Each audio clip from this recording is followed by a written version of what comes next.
Hi guys, welcome to another episode of Diablo 3. My name is Wilfred. So in today's video, I'd like to share with you my build when it comes to the Witch Doctor. And it's a rather casual, kind of like relaxing build as well. A lot of things are just happening in the background. Not too demanding in terms of gameplay, so they can just like focus on what's around you. So I like it. It's very effective as well if you look at the record so far for this season. And this season is still ongoing. The tier 100, I managed to get around 11.5 minutes. I reckon I could improve a little bit because I've just upgraded my weapon that deal around 9 to 10% higher damage. So this number certainly can go down as I play a little bit more on the season. We'll just continue playing until the end of season 16. Two player is a little bit hard to gauge because my partner Wormwood was very strong. So it just like. But it's good that I was staying, deathless throughout the 105, so I know that I can still sustain the kind of damage received during the tier 105. But yeah, it was very exciting when it comes to that tier. Three player rise around 102, and I think for guild wise around 102 as well, which we are trying to break into the so-called the higher kind of tier. I'm pretty sure we can do better as time goes by. Again, because I've upgraded my weapon, I hope that will help as well. But all in all, what I'm trying to say is that this season has been a really fun season, not just because of the theme itself, the theme of the season of grandeur, but more from the all the set bonuses from a lot of classes has been buffed to the level whereby it's rather similar to each other. Now, of course, grounded, there are still some classes like Witch Doctor that's doing pretty well, but given the fact that Witch Doctor has not been doing that well for that many seasons, give a little bit of boost to people to just play Witch Doctor, which I hope it will become one of your favorite class as well. Certainly has become one of mine. All right. So now in this video, I'm going to share with you the build, no gameplay. I'm assuming that you do not know much about the Witch Doctor, the mechanism, and how it works, and so on. So I'm going to go into very basic. I'm going to share with the gear, the choices I've made, the fixes I've picked as well. So yeah, sit back and enjoy. All right. So now, the first thing first is let's talk about the skill that this Witch Doctor has. It has quite a lot of really interesting skill. They have the piranhas that does the kind of like it suck everything into it. So it's very good at crowd control. The cooldown is 16 seconds. But there are other mechanisms to reduce cooldown as well. And moreover, any enemy affected by the piranha would take increase 15% of damage. So all in all, it's a pretty good utility, just that it does cost quite a fair bit of mana. I think in a normal run of a Rift run, you probably wouldn't encounter the kind of like situation until the Rift Guardians, whereby after the first minute or so, then you start to struggle with the mana a lot because of the piranhas. The second one is a very strong skill that is synergized a lot with the set bonuses of the Jade Harvester. Is the Soul Harvest. So Soul Harvest get all the life force from around enemies. By default it's 5 stack, but with gear so on, you can have 10 stack. So 10 stack, got 3% intelligence for 30 seconds, so that is a 30% of intelligence. Intelligence give you DPS as well as the damage mitigation against the non-physical damage. So, and then also the really cool thing about it is the armor increase, because as a Witch Doctor, you tend to get a little bit closer to the action in front. So you need a little bit more health than other caster, and also you need a little bit more like a armor as well. And this kind of spell is kind of very good against the enemy. That when you have a lot of enemy hitting against you, it's good to have high armor as well. Now it doesn't really do much against the Guardian, unfortunately, for the buff itself, but I think the set bonus kind of like make up for it. Then the Spirit Walk. Spirit Walk is the one that you could walk pretty fast during the duration. But the walking, jumping around is one thing. But the good thing about Spirit Walk is that you are invulnerable during that X amount of seconds. So let's take a look at that, right? If it is 10-second cooldown and I am able to Spirit Walk for 2 seconds, and with the rune, for this rune I can extend it to 3 seconds. In fact, 5 seconds out of this 10-second kind of like cooldown reduction, I'm invulnerable. So I can dive into some really bad stuff like the Arcane Sentry or Poison or the Electric Orb, Frozen Orb, whatever it is. 5 seconds I can go in, do my thing, and come back out again, which I think you've seen. I hope you've seen in some of my videos. That is the kind of gameplay that you get. So on its own, it's very strong, but there are other mechanisms within this build to shorten the cooldown. So you can maintain quite a high percentage of time whereby you are just invulnerable, and that makes the the Witch Doctor build really fun. So that is one really fun skill. There's Horrify as well. The Horrify does the fear around the enemies, and the good thing is that the enemy doesn't scatter around. It just immobilized where they are. But the Horrify is good when you are diving into a whole group of enemy whereby you do not have the Piranha with you. There are no other ways to kind of like stun them, and it's a good stun.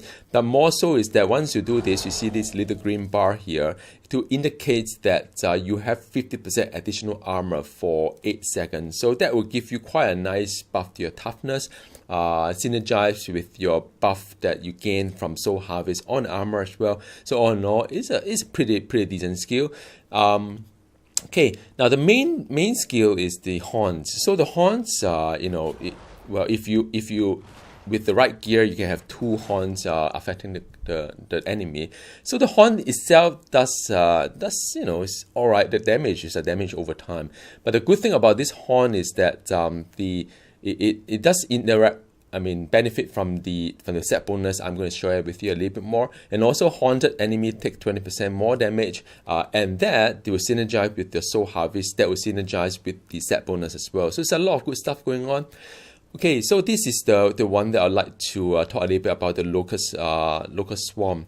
So by right, Locust Swarm is something that you spread once, and depending on the rune that you choose, and because I choose a Wild Hive gear that I'll share with you later, it does different thing. So I think the most important thing about Horn, is that you should get a Pestilence kind of like a rune, because Pestilence give you 100% chance to jump to additional enemy and then to additional enemy, and soon the whole screen will fill up with enemies that are affected by the swarm.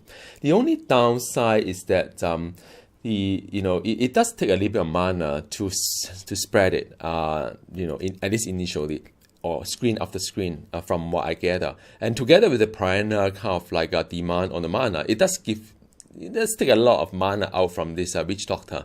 So that's one that's the reason why I use Wild Hive, which will automatically, that will have this rune set up.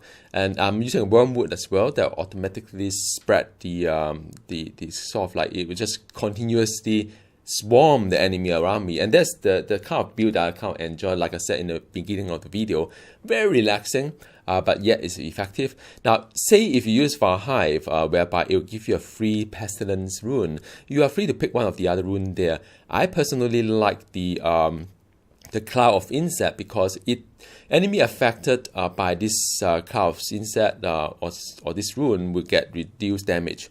So, yet another damage reduction across all the enemy on the screen. I felt that I survived a lot better with this rune, plus the Pestilence from the Wild Hive, plus the Wormwood kind of auto spread of the Locust, because nothing spread faster than auto spread. In an AOE kind of manner, it does. I felt that it's a lot easier and the hard content when things hit you so hard. And I also believe that this will help in a group environment as well. So whichever group that I brought with enemy just get reduced damage, so that's nice. So now while this is on my hotbar, I don't cast it at all, mainly because I've got something called Wormwood being slotted into my cube. So this is a Wormwood. Wormwood says that the Locust Swarm continuously plague enemies around you. You see this little green area here? Any enemy around this green area will get swarmed. So I don't need to even cast it. And that's the very nice thing about this build, is it is very mana efficient, and except when you hit the Guardian. but you know, I kind of like the fact that I don't need to think too hard about it. Now the you know, the next bit I'd like to talk a little bit about is the gear itself, because you know, you can have your build, you can have your rune, but you should have your gear to go along with it. Now for this season is the season of Grandeur, so without having to equip a ring of the Royal Grandeur, you automatically gain the -1 set requirement. So I don't need to collect all 6 sets of items in 6 items of the set kind of like items to gain the bonus. I can have 1 reduced. So the reduction I've got is that I'm using this mask here. This mask gives me the buff to the Locust Swarm as well as Horn, and it basically just increased the damage by double. Now so you know, if I go back to normal, which I will of course, I would use back the set items that I've got, and this one I'll keep it inside the item right now that I'm using for Nemesis. So that is the one that I've got here for my head item. Now the set, let's talk a little bit about the Jade Harvester set. It's a very interesting set. I like this build a lot because of the whole kind of like, your job is to spread all the horns, and the locust is automatic anyway, and then you do a big damage, which is Soul Harvest, to like burst. So you run around, spread the horns, stay still when you can if you're not under threat, because you have a ring. I have a ring. I use a Traveler's Pledge as well as the Compass Rose that will reward me. If I stand still, my damage will go up. If I walk, my damage reduction will go up. So it's either damage to go up or damage reduction to go up. So right now you see this is 100% damage down, but as I move around, you see that this whole thing will move as well, and the and you can see that my toughness will go up until it gain like 50 stacks of the damage reduction as well. So so that is that's one really good thing about playing this build, is the whole kind of like burst, mobility, and just all in all very fun you know, Witch Doctor build. Now let's go through the set bonuses so that we all understand what it means. So the first one is that remember, the horns is all about if you hit the horns with my power, it is a damage over time by poison. But what this one does is that if it is already affected by horn, you deal more horn damage. You know, deal like 3,500 seconds worth of horn damage. So you hugely buff the horn. So long as you land on the same enemy that is already haunted. So that's a nice kind of like a buff to a single target. Then you have the Soul Harvest gain every rune that you have, and its cooldown reduced by 1 second every time you cast Horn or Locust Swarm. Now I don't cast Locust Swarm that much, but I do cast Horn that much. So it's up to you. I mean, if you are not using the Wormwood, most likely or not, you would spam your Swarm very quickly. But then, like I said, Swarm has a pretty high kind of mana requirement. So it depends on how much you. I mean, if you're not spamming your Swarm, you'll be spamming your Horn anyway. So for me, I'm just purely spamming Horn, and every time I spam a Horn, then you give me a 1 second reduction. And I've got gear that, like I said before, reduce the cooldown, so even increase the attack speed. So that kind of helps to synergize with the set 4 bonus. Set 6 bonus is where this whole build shines. Is that every time when you do a Soul Harvest, you reduce damage by 50% for 12 seconds. So this little green bar, well, okay, so I can't really show you because it's kind of because Diablo 3 doesn't have a test dummy. But then if you do have enemies around you, you see this bar here. There's a green bar here for 30 seconds, and that's exactly what it means. So you already have 50% damage reduction, so long as you manage to Soul Harvest something around you. That is for 12 seconds, not 30 seconds. It also consumes your damage over time on enemy and deal instantly 10,000 seconds, 10,000 seconds worth of remaining damage. So it's the description a little bit kind of like hard to digest in a way. It all depends on how many seconds you remain with the enemy. So I think they built a really high kind of like an amount of time whereby your damage over time will click accordingly. And how to have that damage over time go beyond that, you know, whatever seconds that you have, be it as the 12 seconds or the swarm that is like 8 seconds and so on. Well, there are other ways, so I'm going to show you the passive in just a bit. So if you look at the skill wise, look at the passive. So one of them is that my horn locust swarm and the damage amplification from piranha lasts almost forever. Almost forever, what it means, that is very interesting question. I mean, I don't know why Blizzard cannot define what is almost forever. Is it like 1 hour? Is it 24 hours? Or is it like, 1 year? I think I read it in IC Vein. It seems to me that it is 1 hour of kind of like a duration. And if I've got the gear to half the locust and the horn duration, kind of thing. I mean, if I got this one to deal higher damage within that hour, so it's good news. But then you still need to go through the damage over time, kind of like a cycle. But there are things like this one here that the success bonus that deal 10,000 seconds of worth of remaining damage, and that kind of like interact with the passive. It all depends on how many seconds does almost forever mean. But I think if I read it right, before this set item was being buffed, you have to do a few soul harvests, like 2 or 3, in order to consume the entire almost forever. But now I think one time or so you consume the whole almost forever. So that would mean that you have to reapply the horns, reapply the locust, which in my case the locust is reapplied automatically. So it's just a matter of in between soul harvest, I need to reapply all the horn around the enemy, and then to get the benefit of the big damage. That's how I read it, almost forever.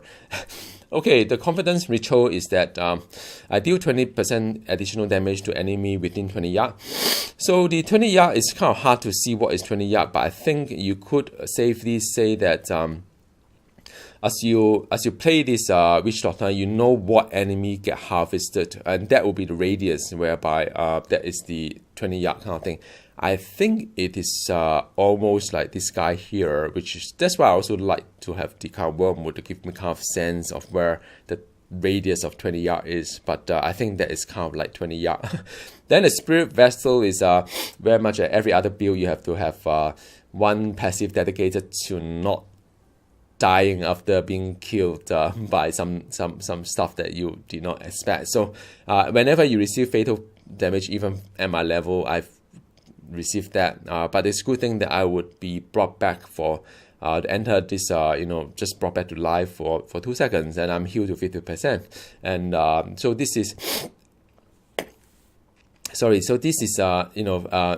you can brought back to life but every 1 minute. So that's good enough, because then you just have to be a little bit careful within the 1 minute, try not to take too much risk, and try to have the debuff against you wear off after 60 seconds for Spirit Vessel to pop again. The last one is the Grave Injustice. This one helps when you have a lot of mobs around you. And whenever the mobs around you die, you gain life and mana, 1% of it, and reduce the cooldown by 1 second. It helps at lower rift or mid rift. It doesn't really help at high rift, because at high rift, mob don't die that fast, and you don't have that much life and mana coming back, and you don't have the kind of cooldown reduction. But it kind of needs that when your group with AoE kind of classes, when things do die a little bit faster from an AoE perspective, with your help of course as a Witch Doctor, it does help you to reduce the cooldown. And with the cooldown reduction, a lot of things can happen. Spirit Vessel can pop up more often, so you are basically invulnerable at a higher kind of rate. You can pop your Soul Harvest even faster. You can pop your Piranha more often and Horrify more often. Basically, this build is very much like a cooldown build for some of the power here, not for Horn and Locust though. All right. So now, so that is the. That is basically the talk about all the passive. So the last one is just to complete the gear so that you can understand the big picture. So I've talked about set bonus already. The bracer, I think reduce damage for 6 seconds. I think this is the highest, by the way. For each stack of Soul Harvest I have would be a good choice, because I use a Sacred Harvester. My Soul Harvest can stack up to 10 times, so this will give me a 60% damage reduction, plus the Soul Harvest is 50%, plus any other thing that I have the damage reduction from the the Cloud of Insect kind of rune. So it's quite a fair bit of damage reduction. But like I said before, I mean, in other video, the damage reduction may seem high when you stack them together, but in a high rift, the damage you receive also very high. So it's always good to have some, you know, options to have good damage reduction. Okay, belt wise, if you use a haunting girdle, you give one extra spirit. One extra spirit is one extra haunt, and it's kind of it kind of buff the haunt, and you know, it's kind of nice to have two that's fire off. Another option that some people use is the belt itself. So in this season of Grandeur, I could actually use the belt of transcendence. Give me fetish.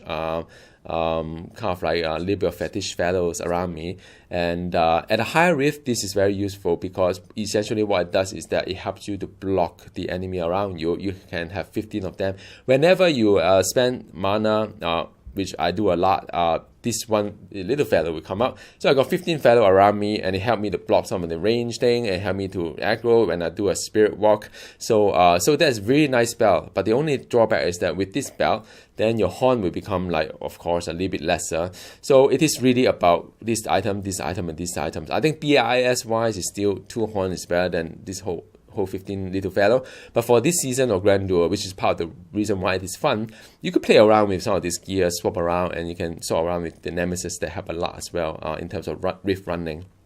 Okay, now I talk about the Traveler's Pledge and the Compass Roll. So both of my these are the only 2 items that are not ancient. It's always very hard to get ancient item for this with the right kind of like you know, crit hit damage and crit hit chance. So I use what I have right now here, but you know, as I go along with the season, when I do more bounty, craft the items, I may get a better kind of like Traveler's Pledge.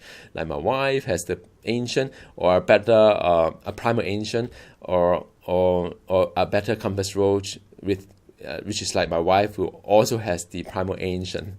She's such a lucky girl for this season.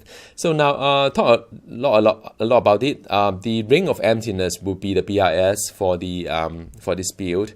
So what it does is that any enemies affected by Locust and Haunt, which for me, I'll be spreading all this thing anyway. Locust is automatic. Haunt, I just randomly click around the screen. I deal 300% more damage to the enemies around, so that is a really good ring. Try to get the crit hit damage and crit chance as well. Those are very important. I've talked about Sacred Harvest, so I'm not going to talk too much about it. The last one is Veil Hive. So Veil Hive is a locust that will give you the you know, like I say, the rune of the pestilence, and also deal extra damage. The damage there doesn't really give that much, but you know, it's kind of nice to have a little bit buff, I guess. So that is the build. In terms of the other ring wise, I use the conventional element, which is like every other major build out there uses it. When the cycle click to your cold cycle, which is what my Soul Harvest does, it will do a kind of like a big damage out there. So that is very nice. Now, what are the other options out there? If you don't like this like a setup and like to say, what are the options out there? Well, there are quite a lot of options as it turns out. The first thing first is that if you feel you are too fragile at a high rift, you can always put a unity ring, and then after that your follower will have the unity ring, plus the follower will not die kind of relics, and together with that you transfer automatically 50% of the damage onto a follower that will not die anyway. So that's one option. If you don't like to use the conversion of element, you can do that. And between the Ring of Emptiness and the conversion of element, it is really a matter of which one has the higher kind of like percentage to it. So as the equipped gear. All right, so that is the ring wise. I talk about the armor slot that you can choose between the belt or the mask, but that's up to you. Now the last one is the Wormwood, which if you don't like the Wormwood and say that you can cast the swarm yourself, then you know, obviously the natural choice would be the Furnace, because it gives the damage buff against the elite, which includes the bosses, by 50%. That's humongous. So so imagine the timing I've got is so far just with the Wormwood, but imagine if I were to swap out the Furnace, and provided that I can sustain that mana itself, it does give you a very high uptick to it. So that is something that I would suggest. If you say that, well, I don't really need the kind of lazy build, I can I'm happy to interact with the whatever it is, and give you the kind of damage output, then you can do that too. All right, so that is all in all the idea of it. Just another point to note is that instead of Valhive, you could use a Henry's perquisition. Now there is a very nice kind of little cat there. I strongly advise you to just grab it for transport. My wife fell in love with this witch doctor because of these items, believe it or not. Now the good thing about this one is that every time when enemy hits you, the first time you reduce damage for 80 seconds. 80%, and then the charm enemy for 3 seconds.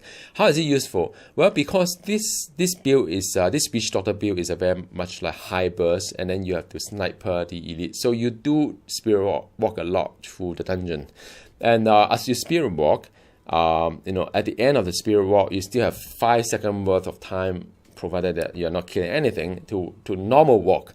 And when you do a normal walk, you take damage. So with the Henry perquisition, any enemy that hit you the first time will get charmed anyway, and you walked away anyway. So it is very, very nice, and it is a very good alternative to the Valhive. Again, if you don't like this, if you don't need the 25% damage reduction, so there are not many options out there. So I think let me just repeat a little bit here so that you all know what this whole thing is. Get the Jade Harvester set, all right, and then because this is Season of Grandeur, use this mask. If it's not Season of Grandeur, use your set item, of course. Then use the Traveler's Pledge and the Compass Rose, Emptiness, Ring of Emptiness, and the Conversion of Element, whichever has that, use it. This is a must for this brazier, because it does help you the damage reduction. Or you can say that if you don't like this one, you can use another one that gives you a enemy that is stunned. So there's one, the enemy that is stunned, you reduce damage by 12%. So you could do that too. It's not mandatory. I mean, it's either one of them will help you. If you get a Primal Ancient for this one, use it by all means. Then you use a Sacred Harvester, and then you use a Valhive, or you can use a Henry's perquisition. And if you don't like Wormwood, you can use a Furnace, or if you don't like the ring because you are not having fun, keep dying, then you use a Unity when you are solo. All right, so I hope they give you the overall kind of like idea of how to play this whole witch doctor in a very fundamental level. And I think a lot of things are very basic to many of the seasoned players there, but we do have new player coming in through the Nintendo kind of like Switch channel and so on. So yeah, I hope you enjoy this. I do have quite a fair bit of damage and the toughness as well. It does kind of build up over time, so your gear will get improved as you play. You will get your Primal Ancient as you play, whether or not your Primal Agent is useful or not is very much your luck. But this season has been kind to me. And last but not least, I mean, do drop me a note below if you have any question you'd like to ask about, just this game in general. All right, thanks for tuning in. I'll talk to you again soon. Bye-bye.